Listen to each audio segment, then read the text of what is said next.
C'est arrivé le 25 janvier sur Netflix. Alors si vous aimez Neymar, si vous ne l'aimez pas mais que vous aimez le foot, si vous n'aimez pas le foot mais que vous aimez les documentaires sur les superstars, alors Neymar, le chaos parfait, est peut-être fait pour vous les amis. Alors Netflix nous propose un documentaire qui dure à peu près 2h30, je crois un tout petit peu plus de 2h30, qui est sous forme en fait de mini-série de 3 épisodes qui sont entre 50 et 55 minutes chacun de durée. Quel est le pitch de cette mini-série et les principales informations à savoir? Bon alors évidemment ça vous a pas échappé, dans ce documentaire on parle beaucoup de Neymar, mais on parle aussi beaucoup trop, point d'interrogation, de Neymar senior, le père de Neymar. On en parlera un petit peu comme ça pendant le résumé, les explications des épisodes, mais on en parlera surtout donc à la fin de cette vidéo. Restez bien jusqu'à la fin de la vidéo, parce que pour moi la relation père-fils, comme ça, c'est un peu la pierre angulaire de ce documentaire. Alors juste pour info, si vous voulez naviguer d'une partie à une autre sur la vidéo, vous avez la timeline dans la description de cette vidéo. N'hésitez pas à cliquer dessus si vous voulez voir une partie plus qu'une autre. Bon, dans ce documentaire, on découvre évidemment des images de Neymar lorsqu'il est tout jeune, lorsqu'il se fait repérer dans une tribune, jusqu'à son éclosion ensuite à Santos, puis son arrivée au Brésil avec sa parenthèse enchantée à Barcelone, et évidemment la parenthèse actuelle, celle du Paris Saint-Germain, du PSG. Bon, le documentaire nous prévoit de rentrer dans l'intimité de Neymar, on va voir si cette promesse est tenue ou non, et au pire, on nous apprend à connaître tout simplement mieux le numéro 10 brésilien, son côté facétieux, parfois colérique, son côté extraverti, mais avant tout le fait qu'il soit un génie du ballon, avant tout, bien sûr. Alors cette mini-série nous livre aussi des témoignages, on a des témoignages de membres de la famille, on a des journalistes comme Vincent Duluc de l'équipe, on a aussi des anciens coéquipiers ou des joueurs brésiliens, on retrouve des témoignages de Rai, de David Beckham, de Kylian Mbappé, de Messi, d'Angel Di Maria, de Marquinhos, de Thiago Silva et d'autres et d'autres. Ah oui, une chose à savoir avant qu'on entre davantage dans les détails du documentaire, celui-ci a été produit, autrement dit il a été financé par LeBron James, enfin plus précisément par Uninterrupted, qui est la société de production qu'a co-créé LeBron James. Et alors même si on ne cite pas LeBron James tout au long de ce documentaire, ou qu'on ne l'aperçoit même pas, en fait sa présence elle est manifeste et implicite, parce que Neymar il est très souvent avec un maillot, vous l'avez remarqué, des Lakers, des Los Angeles Lakers, qui est une des plus célèbres franchises de NBA, et les Lakers c'est la franchise dans laquelle joue LeBron James depuis maintenant 4 ou 5 années je crois. Donc voilà, je vous dis ça a peut-être pas d'importance comme ça au premier abord, mais si vous avez bien vu le documentaire, ça a quand même laissé une certaine empreinte, on va dire. Allez, on franchit une nouvelle étape de cette vidéo, on va revenir, on va faire un peu le petit résumé des 3 épisodes, avec quelques petites infos comme ça d'ici à droite à gauche, et puis à la fin de la vidéo, là il y a vraiment le point critique de ce documentaire, ce qui m'a plu, ce qui m'a moins plu, ce qui est à retenir aussi, qui est très important et qu'on ignorait de Neymar. Enfin voilà, c'est parti tout de suite. Alors il y a, ça ne nous a pas échappé là non plus, 3 épisodes dans ce documentaire. Et évidemment, la logique a été respectée, on suit un peu l'ordre chronologique des choses de la vie de Neymar. Et dès le départ, il y a un truc qui est notable, c'est que le père de Neymar annonce la couleur. Il dit « Je veux que ce documentaire fasse justice à Neymar ». Il veut raconter, je le cite là aussi, la vraie histoire du joueur. Donc de là, on se retrouve à Playa Grande, où Neymar a passé son enfance, où il a grandi, avec son entraîneur, un Betinho qu'il a repéré, et son père qui lui-même a été joueur de foot, qui déjà le poussait peut-être un peu trop à se surpasser. Puis nous voici rapidement à Santos, évidemment, terre de Pelé qui est l'idole de Neymar. On voit aussi au passage donc, des images du Real Madrid, alors ça je vais ignorer, je crois autour de 13-14 ans, Neymar avait fait des tests déjà au Real Madrid en Europe, et ça lui avait pas plu dans le sens où il ne voulait pas rester en Europe, et il voulait à tout prix rentrer au Brésil, ce qu'il a fait d'ailleurs. Donc à 14 ans il signe son premier contrat, il est à Santos, il parvient à gagner son premier million, comme le dira son père. On apprend qu'en 2010, Neymar était quand même payé 500 000 $ par an, et que sa famille avait déjà, accrochez-vous bien, gagné 11 millions de dollars grâce à la publicité, c'est-à-dire plus de 20 fois son salaire annuel à Santos. Voilà, donc forcément tout cet argent, on imagine, le côté festif de Neymar ressort déjà, il devient très vite papa, en 2011 il avait 19 ans seulement, c'est très jeune, et d'ailleurs ce fut la première crise familiale, parce que forcément ça chamboule un peu les plans de papa, maman et tout, qui avaient imaginé autre chose, en tout cas à court terme pour leur enfant, on a compris, même si évidemment ensuite l'enfant est très bien accueilli, ça, il n'y a pas de souci là-dessus. Puis arrive le titre en Copa Libertadores en 2011, je le rappelle, c'est l'équivalent de la Ligue des Champions, mais pour l'Amérique du Sud. Et puis en 2013, après 9 années passées à Santos, Neymar change d'air tout simplement, et il rejoint le FC Barcelone. Il rejoint cette fois véritablement l'Europe, et d'ailleurs au passage il écarte des propositions tout aussi juteuses du Real Madrid, du Bayern Munich et de Manchester United, il préfère rejoindre Messi, donc à Barcelone. Et c'est là que démarre le deuxième épisode. Ce deuxième épisode qui est, vous l'avez compris, largement consacré à l'épopée au FC Barcelone, donc de Neymar. Neymar qui va du coup partager sa vie entre Barcelone, le Barça et son Brésil natal. Les débuts sont difficiles et puis petit à petit Messi va quand même le prendre, même si Messi n'était pas encore très vieux, il était encore assez jeune, Messi va quand même le prendre un peu sous son aile et là Neymar va commencer un peu à se libérer et puis petit à petit on arrive jusqu'à la Coupe du Monde de 2014 au Brésil, un des moments assez importants, un des moments forts du documentaire, mais c'est évidemment l'un des plus grands moments dans la carrière de Neymar malgré lui. Pourquoi? Parce que tout roule pour le Brésil, tout roule pour Neymar jusqu'en quart de finale donc contre la Colombie et cette blessure très grave qui met fin à sa Coupe du Monde. On apprend d'ailleurs dans le documentaire, enfin on le savait peut-être déjà, mais moi je le savais pas précisément qu'à, c'est ce que dit Neymar, à 2 cm près, en gros il ne pouvait plus marcher et il devenait tétraplégique. Et donc précisément il me semble, de mémoire si je dis pas de bêtises, qu'il a eu une fracture à la 3e vertèbre lombaire. Bon la suite on la connaît, le Brésil est éliminé, humilié au Maracana, 7-1 par l'Allemagne. Ça restera aussi. Et puis ensuite, on enchaîne avec l'année 2015. C'est la fameuse année où explose ce qu'on appelle la MSN. Messi, Suarez, Neymar. Donc là, le trio fait des merveilles. Neymar fait des merveilles. Le Barça devient champion d'Espagne, dispute la finale de la Ligue des Champions à Munich. Et là, c'est Neymar qui marque le but victorieux. Donc il est véritablement propulsé au statut d'idole directement à Barcelone. Ensuite arrive l'année 2016. Et l'année 2016, elle est particulière là aussi dans la vie de Neymar puisque c'est l'année des Jeux Olympiques de Rio. Et Neymar avait dit qu'il voulait y participer, il y participe. Évidemment, c'est l'occasion pour tout un peuple, puisque c'est encore une fois à domicile, de laver l'affront subi 2 ans plus tôt en Coupe du Monde dans ce même Brésil. Sauf que, on se rend compte que en fait, Neymar est raillé, qu'on lui reproche de penser trop à la fête et pas assez au foot, pas assez à sa sélection, la Seleção. Il pense pas assez au football, comme on dit. Mais finalement, eh bien, Neymar offre la victoire, le titre olympique à son Brésil, en inscrivant, évidemment, pour le côté dramaturgie du truc, le 5e et dernier tir au but, le 5e tir victorieux de la séance de pénalty de tir au but, donc en finale face à l'Allemagne, ironie du sort. En 2017, bon, on refait pas l'histoire, je veux pas froisser les supporters du PSG qui regarderaient cette vidéo, mais c'est évidemment l'année de la remontada. Bon, c'est plutôt un bon souvenir pour le coup pour Neymar, parce que défaite 4-0 au Parc des Princes, et puis le retour 6-1, donc pour le Barça qui élimine le PSG qui pourtant était sur une voie royale au départ. Et là, Neymar fait un grand match. Il est peut-être le meilleur joueur du match, sauf que dans les médias espagnols, c'est Messi qui récolte les lauriers. Et ça, on se dit quelque part que ça joue. Ça joue puisque l'été suivant, eh bien, Neymar signe où ? Il signe au PSG. Et d'ailleurs, quand il signe, on se souvient que c'est pour un montant record, 222 millions d'euros. C'est assez fou. Et voilà, Neymar qui là, du coup, a une équipe qui est faite autour de lui, qui est construite autour de lui, avec, faut quand même le noter, le souligner, l'avis contre-indicatif de son père, qui ne voulait soi-disant pas qu'il rejoigne Paris, mais... J'aime l'argent. Bon, dès sa première saison à Paris, ça se passe pas très bien, il y a la blessure contre l'OM, il se blesse 2 mois, plus de 2 mois, il y a la défaite en 8e de finale de Ligue des Champions face au Real. Bon, rien ne va sur cette première saison, et finalement, Neymar se rétablit pour être en forme apparemment pour la Coupe du Monde 2018 en Russie. Là cette fois, plus que les JO encore, c'est vraiment l'heure de la revanche pour le Brésil. Sauf que Neymar, il affronte une période un peu particulière et les terrains de Ligue 1 n'y sont pas étrangers.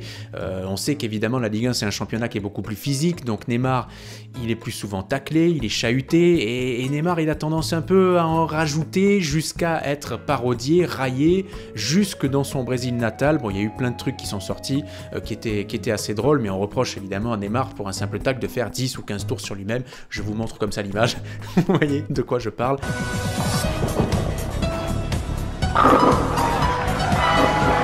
Et bon, c'est pas forcément totale confiance qu'il affronte la Coupe du Monde 2018. Et pourtant, ça se passe bien jusqu'en quart de finale face à la Belgique, où là, Neymar souffre du dos. Et alors, il dit que c'est peut-être les stigmates, que c'est sans doute même les stigmates de sa blessure d'il y a 4 ans. Mais en attendant, le Brésil ne passe pas le cap des quarts de finale, Neymar n'y est pas, et c'est une nouvelle désillusion pour le Brésil en mondial. Et cette défaite, elle va provoquer une grosse déprime, une grosse remise en question chez Neymar, qui commence à se demander si en fait, la célébrité ne lui ferait pas plus de mal que de bien, vous voyez. Et bon, quand ça va mal, à la fin de ce deuxième épisode, il se passe quoi?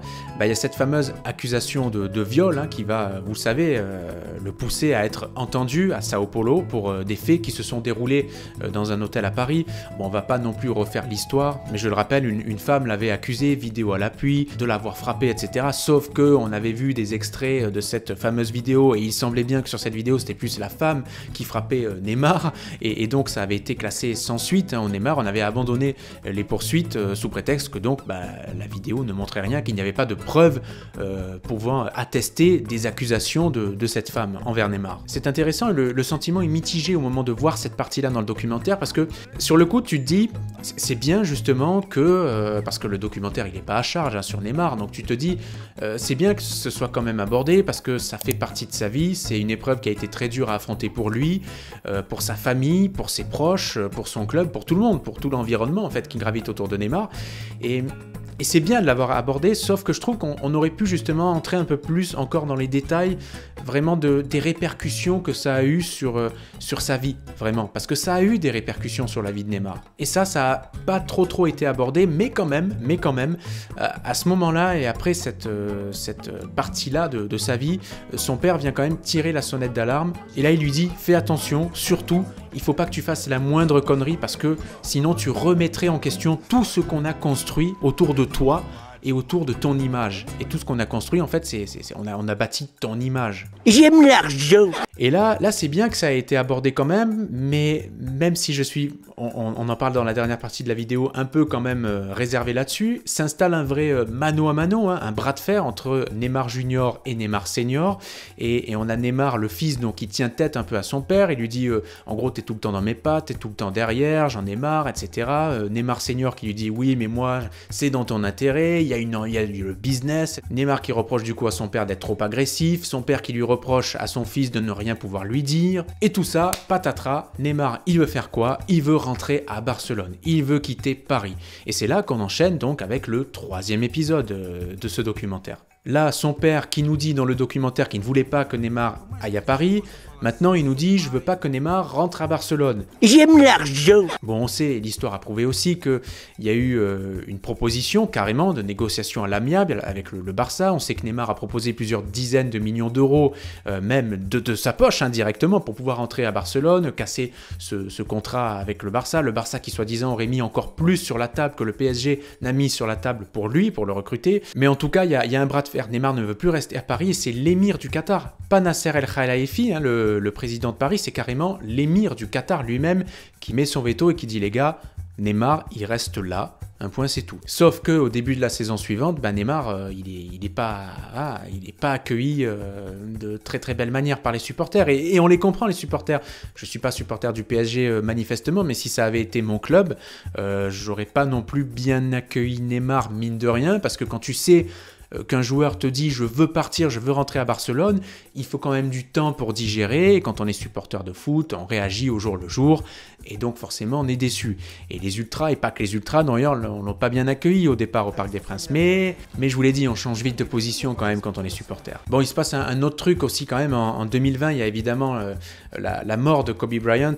Kobe Bryant, c'était quand même une superstar aussi des San Antonio Spurs. Neymar semble être véritablement touché personnellement, alors il avait rencontré à Paris, je crois que c'était à la base pour une publicité, donc il ne le connaissait pas de longue date, mais Neymar aime bien la NBA, le basket et tout, et forcément ça l'a beaucoup marqué, et il nous dit dans le documentaire que il y a eu un avant et un après là aussi. Et donc toujours pareil, il y a cette relation père-fils, hein, et le père de Neymar qui dit je ne veux pas que mon fils devienne animateur télé, ni consultant sportif quand il aura arrêté sa carrière, donc là aussi il y a une remise en question, et il fait peser en fait sur son fils la responsabilité de l'entreprise qu'ils ont fondée pour lui, pour Neymar, sauf que Neymar, il n'en veut pas de ça. Il n'en veut pas.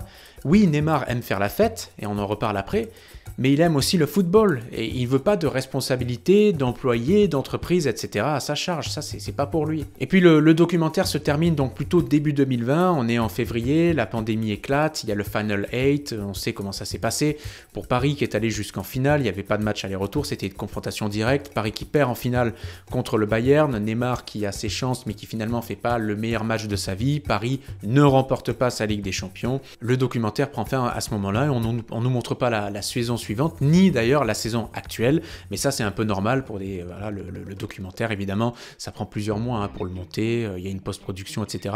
Mais je suis étonné qu'on soit pas allé un peu non plus dans la vie de Neymar comme ça et qu'on traite pas justement sa relation face à la Covid en allant un peu dans la saison suivante. C'est un petit peu dommage. Mais il est temps de parler, on va dire, de faire le bilan critique des choses vraiment qui m'ont un peu surpris, agréablement ou pas, dans ce documentaire, et de tirer les enseignements de ce documentaire. Alors le premier truc que vous avez peut-être noté dans ce documentaire, que vous avez peut-être remarqué, c'est un élément visuel, c'est-à-dire que Puma est omniprésent. Alors, vous le savez, Puma, c'est l'équipementier partenaire de Neymar, donc c'est important. Et c'est vrai qu'à chaque fois, on voit, que ce soit le père ou le fils, on les voit avec des t-shirts Neymar, enfin, soit les Lakers pour Neymar Junior, soit Puma pour père et fils. Donc on voit très très souvent quand même Puma. C'est vrai que ça ressemble un peu à une gigantesque pub. Bon, évidemment, ça fait partie du business, mais c'est quelque chose quand même qui me dérange un petit peu dans le football moderne. Mais bon, c'est qu'un détail, mais je sais pas si ça vous est venu comme ça à l'esprit ou sauté aux yeux. Enfin, dites-moi en commentaire. Bon, le deuxième point, je vous l'ai dit tout à l'heure, c'est un documentaire qui est produit par un proche, entre guillemets, par la société de production de LeBron James, et qui donc fait qu'il y a quand même eu un traitement éditorial qui est quand même très favorable à Neymar. On nous montre des aspects un peu négatifs de sa vie, dans le sens où oui, il est festif et tout, mais est-ce que être festif, c'est vraiment être à charge sur Neymar? Alors, je dis pas qu'il faut être à charge, mais est-ce que c'est pointer du doigt quelque chose de mauvais? Je veux dire, Neymar, c'est un footballeur qui a une vie comme tout le monde. Oui, il est bling-bling. Oui, il est festif, mais je pense pas non plus que ça le dessert qu'on en parle dans le documentaire. Honnêtement. Bon, d'ailleurs, Neymar le dit plusieurs fois, il dit on me comprend pas, les gens ne me comprennent pas parce que je me concentre pas 100% sur le football, j'aime autant faire la fête que j'aime la vie, que j'aime le football, etc. etc. Mais on nous apprend rien, forcément, c'était facile de trouver des images de Neymar faisant la fête, on en voit beaucoup, peut-être même un peu plus parfois que des images de foot, tellement Neymar peut manquer certains matchs, mais bon, ça c'est... Ensuite, un autre point, il y a l'importance qu'il a au PSG. Bien sûr qu'au Barça c'était une star, mais au Barça il y avait Messi. Quand il arrive à Paris, là il est propulsé au rang de superstar, de mégastar, l'équipe est construite autour de lui, il y a Mbappé, tout ça. Et on nous parle de ce traitement de faveur dont Neymar jouit, dont Neymar bénéficie au PSG, 2 physiothérapeutes qui lui sont dédiés, il est un peu ménagé à l'entraînement, etc. Bon, il y a toutes ces choses. Bon, donc on nous montre vraiment que Neymar est bichonné dans cet environnement du PSG. Ensuite, il y a un autre truc dans le documentaire, on en parle je crois dès le début, si je me souviens bien, c'est qu'on apprend que donc, quand on est en 2019, on apprend qu'il y a 215 collaborateurs qui sont au service de Neymar, dans son institut, dans sa société en fait, qui s'appelle NR Sport, bon, Neymar Sport. On apprend donc que cette société, elle est dirigée donc par le père et la mère de Neymar, mais que Neymar en serait le propriétaire, et donc il en serait le légataire le jour où il prend sa retraite, et donc ses parents pourront à son tour couler une douce retraite. Bon, quand même, c'est assez fou. Imaginez, un joueur de foot les amis, qui a 215 collaborateurs. Enfin, c'est énorme. Et donc, on nous dit qu'il y a 3 départements dans cette société. Il y a un département qui gère son image publique, il y a un département pour tout le côté administratif du truc, et il y a un département aussi média. Et ce qu'on apprend aussi, et bon, on le savait déjà un petit peu, mais c'est que tout passe par cette société, NR Sport, qui, je vous le rappelle, est chapeautée par le père de Neymar. Tout passe par là. Les contrats, le sponsoring, le business, même le contrat sportif avec le PSG. Donc bon, c'est le cas de le dire, c'est le business Neymar, c'est l'entreprise Neymar. Et ça, on a compris que Neymar n'en veut pas. Et justement, j'en viens au dernier point de ce documentaire qui est important, qui est, je vous le disais en introduction, la pierre angulaire de ce documentaire, c'est la relation qu'a Neymar avec son père. C'est l'omniprésence de son père dans le documentaire. En fait, on essaie de nous faire comprendre des fois que Neymar est hors de contrôle. On sent quand même qu'il y a une certaine mainmise, une volonté de tout contrôler dans la vie de Neymar. Cette mainmise-là sur Neymar, elle n'est pas dans une optique, elle n'est pas forcément pour avoir en fait le dessus sur son fils, ni parce qu'il lui veut du mal. Au contraire, je pense que c'est plus parce qu'il veut l'exploiter en tant qu'image, en tant que ce que représente un Neymar, il veut exploiter cette image, exploiter donc ça en famille, un maximum, pécuniairement parlant, hein, ça vous l'avez compris, et aussi parce que le père de Neymar comprend que les priorités de son fils sont ailleurs, c'est la fête, c'est la famille, c'est le ballon, ce n'est pas cette société. Donc le business, c'est pas pour Neymar, et c'est ce qui me modère un peu dans mon envie, j'ai envie de dire, de critiquer quand même le père de Neymar, et cette omniprésence-là, notamment la façon dont il guide un peu le documentaire au départ, voilà, on voit que c'est un peu le taulier, c'est un peu le mec qui a dirigé le documentaire, on a compris que c'était lui, quoi. Dans le documentaire, Neymar dit « je voulais que mes potes apparaissent, je voulais parler de ci, je voulais te parler de ça, je voulais que son pote brésilien, champion de surf, je sais plus comment il s'appelle, Gabriel Medina, c'est ça, un truc comme ça, il disait je te fais apparaître dans le documentaire et tout, mais c'est une fausse mainmise qu'a Neymar en fait dans le documentaire. Le truc a été chapeauté, je pense, par la société, et la société, elle est dirigée par le père. Donc voilà, et au final, si on devait déjà donner une note sur ce documentaire, moi je mettrais 10 sur 20. Je mettrais 10 sur 20, je vous explique pourquoi, peut-être même 8, j'ai envie de dire. Entre 8 et 10 sur 20. Je vais vous expliquer pourquoi je mets pas une très bonne note, pas une bonne note du tout même. C'est pas non plus 2, ça va. 8 sur 10 au bac, t'es au rattrapage. Entre 8 et 10 sur 20, ça va. Non, honnêtement, ce qui m'a un peu déplu, c'est qu'au final, on n'apprend pas grand-chose sur la vie de Neymar. Bah, je veux dire, le côté festif, toutes les images, de toute façon, qu'on a vues de ce côté festif, on les avait plus ou moins vues sur les réseaux sociaux, elles ont été relayées. Donc bon, on n'apprend pas grand-chose. Oui, on sait que Neymar, c'est quelqu'un qui aime la fête, bon, voilà. Je veux dire, après, il y a la question le personnage est-il intéressant à un point tel qu'il mérite un documentaire en 2h30? C'est la question. Et je critique pas Neymar, pour moi c'est un footballeur qui est génial et tout, j'ai absolument rien contre lui. Est-ce que l'histoire de Neymar fait qu'elle nécessite un documentaire de 2h30? Peut-être, mais en tout cas le documentaire ne nous l'a pas prouvé. Peut-être qu'on aurait pu aussi retracer plus son enfance, sa jeunesse, quel était son rapport au football quand il était plus jeune aussi, comment il s'est mis à travailler, parce qu'on nous disait qu'il donnait envie à ses coéquipiers de jouer pour lui, mais bon, on aurait peut-être dû un peu plus creuser là-dessus, parce que sa vie au Barça, au PSG, c'est pas forcément très intéressant. Il y a aussi la pandémie, je vous parlais de la pandémie. On aurait peut-être aimé voir plus son rapport au jeu. Je prends l'exemple d'un Benoît Paire, par exemple, au tennis. La pandémie, ça a changé sa vie et sa vision du tennis. Peut-être que Neymar, ça change aussi des choses là-dessus. Enfin voilà, les amis, c'était ma petite critique sur ce documentaire qui est plutôt pas mal, mais qui rentre pas assez dans le fond des choses pour dire il est top. Voilà, tout simplement. N'hésitez pas à mettre un pouce vers le haut et à laisser vos commentaires, les amis, dans la partie en dessous. Je vous embrasse. Ciao.